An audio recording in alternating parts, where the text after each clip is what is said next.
I onda još jednom, 4. put sam došao za Beograd u aprilu mesecu 90.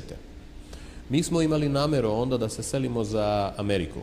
Sve je bilo pripremljeno, i viza i sve, i ja sam došao posljednji put za Jugoslaviju, za Beograd, da se oprostimo sa svojim učenicima, da prebacim nešto od novca što sam imao tu za Ameriku i tako dalje. Došao sam u aprilu mesecu, sećam se, taman je bio sajam automobila. Prvi put. Fascinantno je bilo za mene. Pazi, Rusija, mislim, tamo fascinantno je bilo za mene. I već priča o meni se toliko proširila, plus jedan od mojih već učenika, onda to je bio doktor Arsenjević, je predložio, kaže, Rubine, možda bismo nešto zajedno i tako dalje, pa smo kažem, ok, već kad sam mjesec dana tu, pre nego što odem za Ameriku, United States, a ima dosta potražnje pacijenta, nešto da radimo. I to nešto da radimo se pretvorilo u količinu ljudi koju ja ne mogu vama da opišem. To je od 150 do 200 ljudi dnevno. To je strašno. Sve se to događalo na Georgiju Deža ulica, ne znam, mislim da se sada promenilo svoje ime, preko puta hotela Jugoslavije, tamo ima jedna zgrada. To je ta zgrada koja je ostavila na mene mnogo utisaka. I ne samo za mene i na mene, nego na moje komšije. Zato što sigurno nije prijatno kad sa 7. do 3. sprata ceo dan stoji ovako red ljudi. Tako da i ti moji jadni, ja se izvinjavam njima i sada, komšije se sigurno sećaju nekog stranca, to sam ja, koji je stvarao takvu gužvu. Mnogo je bilo interesantno i nameto, i pričamo o periodu već Ante Markovića, 90. kad faktički Jugoslavija počela da ima neki novi dah. 2 meseca umjesto mjesec dana sam bio tu i onda kažem, seo sam, razmišljao sam, šta će tebi Amerika, ja ne razumijem. Da li ima smisla? I ja pozovem svoju suprugu, ona je bila u Jermeniji, ko što kaže, pakovala kofere. Kažem, Nataša, da li ima uopšte smisla? Ovo je super. Ako postoji negde raj, onda valjda on plus minus tako treba da izgleda. Šta ti misliš? Onda kaže, pa mi smo bili, sam posao ide nenormalno, publicitet raste, relacije, prijatelji, poznanstva.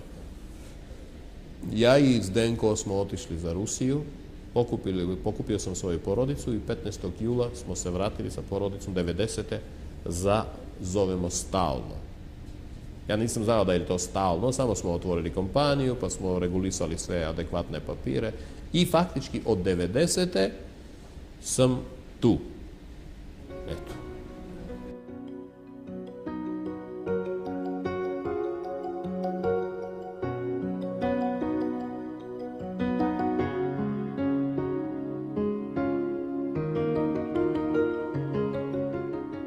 Sve što se događa u mom životu nema nikakve veze sa logikom.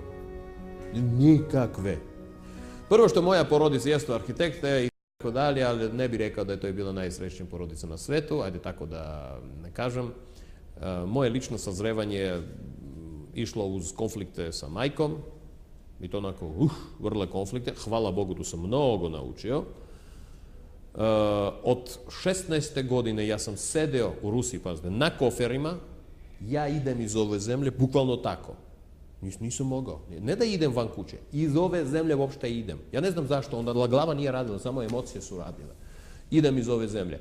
Od 16. sam bio, to je bio skandal konstantan. U 28. tek sam imao mogućnost da izađem. Valjda tako je trebalo. Tako da, ako mi budemo tražili bilo kakvu logiku, to ne radi. Ljudi iz porodice sa sistemom koja bi trebali da bude. Sad ću naslikati jednu jako lepu, fantastičnu sliku. Uspešni arhitekta, uspešni slikar, u najboljem slučaju ima svoju kompaniju za arhitekturu, izlazi iz vrlo čuvene porodice, prezimena, ima korenje kraljevski iz 7. veka, znači, sve te šarene priče su okolo, ima respekt od strane roditelja, od strane dede koji je bio jako poznat, od strane strica koji je jako poznat i sada još uvijek i tako dalje. Tako da sve je lepo, samim time je neko simpatično sivilo, ok? Sad, sve to kod mene ne radi. U moje porodici svi su išli nekim putem. Ja sam bio potpuno, stvarno potpuno odlepljen. Niko nije verovao u porodici, osim samo jedne moje tetke.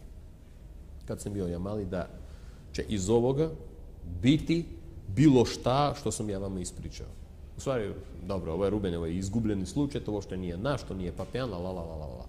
Jedina moja tetka, kad sam bio ja dosta mlad, ona je rekla, se sećam čak, sa njom sam i sa stricom u jako lepim odnosima, još uvijek relacije super, kaže, on će sve vas preći, vidjet ćete.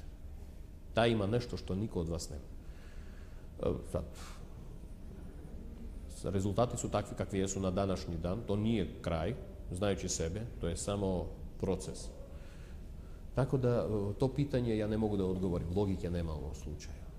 Niti Jermenije. Zbog čega Jermenije nema ni predstave? Da li se ja osjećam kao Jermenije? Apsolutno ne.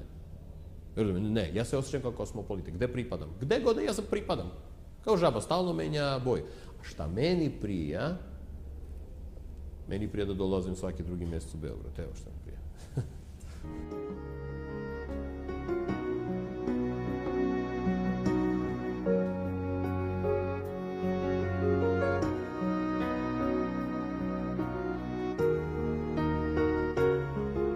Od 90. do 94. dok sam živeo u Beogradu, ja sam intenzivno radio na svom razvoju.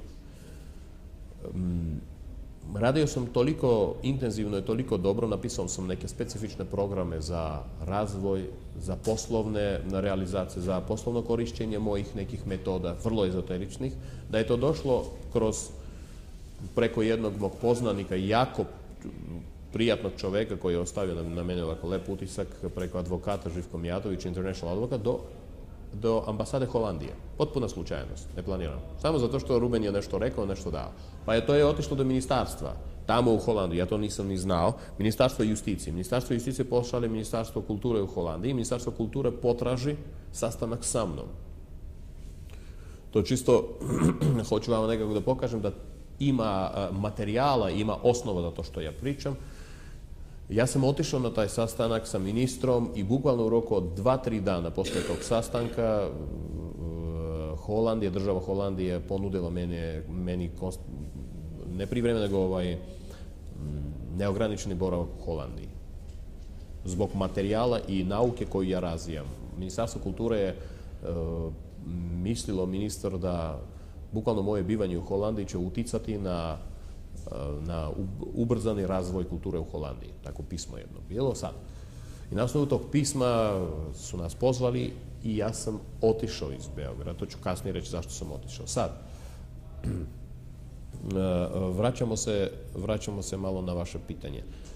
Kakvi su te misli, takav ti je život? Davna rečenica, nema što Ruben tu da filozofira, a u stvari cela moja filozofija ili cela moja ezoterija nauka se bazira upravo na sistemu funkcionisanja glave. I organizam i glava treba da bude u stalnoj harmoniji. Ipak glava je centar. Milijardski procesi koji prolaze, potpuna kompletna kontrola svake ćelije, omogućava meni, čoveku koji zna kako komunicirati sa glavom, faktički indirektno komunicirati sa svim delovima organizma. I kao rezultat svojih istraživanja sam došao do faze kakva ti je misao, takav ti je život.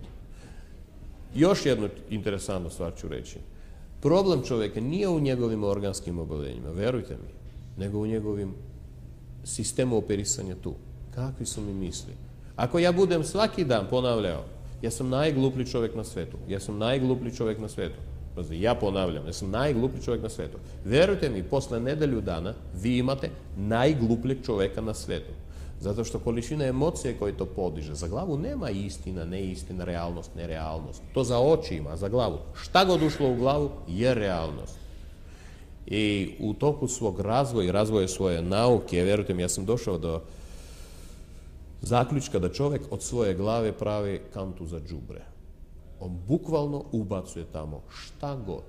On misli da svaka informacija koja dođe, dobro došlo. Ne znajući da to stvara unutrašnje konflikte. On čita sve šta god poželi. On gleda, neću da uvredim nikoga, on gleda šta god se prikaže na televiziji. On sluša apsolutno sve, misleći da količina informacije je kvalitet pameti ili neki nivo pameti.